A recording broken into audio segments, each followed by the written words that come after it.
In the 15th chapter of Genesis, an interesting passage talks about the openness and intimacy between two people.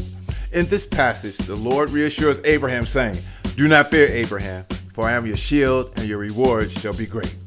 This shows how two people who are close to each other don't need to express their feelings in words, as they can understand each other without having to communicate. "Don't be afraid, Abraham," God said to him. Then he directed Abraham's attention to something important. He pointed out that Abraham had expressed his concern about not having any children, and that his heir was Eliezer of Damascus. Building a close relationship with God requires honesty and openness.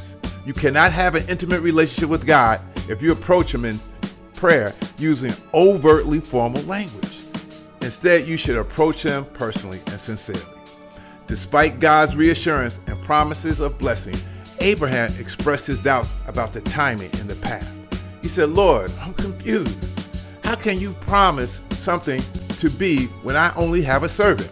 Even amidst doubt, this openness is crucial in building intimacy with God. We often think we can't share our doubts or disagreements with God, but true intimacy requires honesty. Like Abraham, we can say, "God, I'm struggling to believe. Help me in my unbelief." He welcomes such vulnerability and guides us through it, showing us his trustworthiness even in moments of uncertainty. Like, follow, and subscribe, and share as we rebuild the city. Please email us at info@rebuildthecity.com for help or to access our discipleship blueprint for rebuilding the city.